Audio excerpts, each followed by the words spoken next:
घ्या प्रसाद. अगं बाई, फक्त तुमच्या आग्रहाखातर, नाहीतर खरं पहिलीच बशी आहे माझी सकाळपासून. नाही नाही काहीच नाही, खरं निर्जळच करायचं होतं मला, पण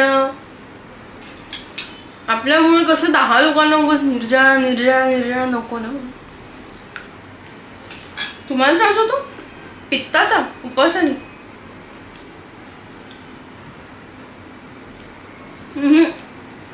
माझा ऐका वहिनी, मी काय सांगते तुम्हाला, उपवास हा फक्त अन्नाचा केला पाहिजे असं काहीच नाही. तुम्ही शब्दांचा उपवास करा.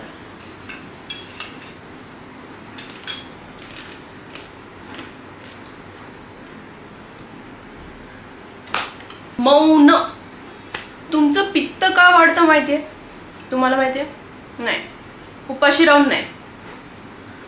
पित्त वाढतं कारण चित्त थाऱ्यावर नसतं. चित्त थाऱ्यावर ठेवायला मन रिक्त रिक्त व्हावं लागतं. मन रिक्त, रिकाम, रिक्त. मन रिक्त झालं की चित्त थाऱ्यावर, मग पित्त ताब्यात. सोपं आहे.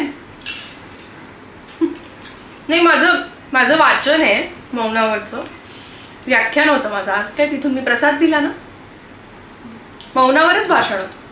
1 तासाचं होतं, 2 तास चाललं. मी खरं सांगते वहिनी, पांडुरंगाची कृपा, असा श्रोतृवर्ग मिळाला मला, तल्लीन पूर्ण होऊन ऐकत होते हो.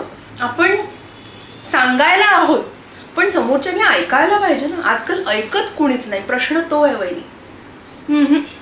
ऐकत कुणीच नाही, ऐकतच नाही. कोणीच ऐकत नाही.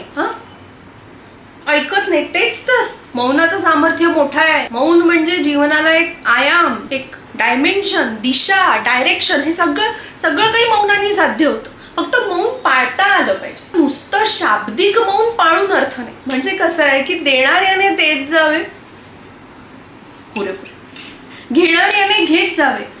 म्हटलंय ना, तसं आहे ते. नुसतं बोलत राहून फायदाच नाही ना. पंचमहाभूतांपैकी अग्नितत्व, वायुतत्व ह्या गोष्टी ज्या आहेत त्या खर्च होतात बोलून, आणि मग प्राण क्षीण व्हायला लागतो. कमी बोलावा रे, ऐका तर समोरच्याचं. अर्धा कप चालेल, बस अर्धाच कप. बोलून घासा, नाहीतर मी चहा वगैरे बंदच केला.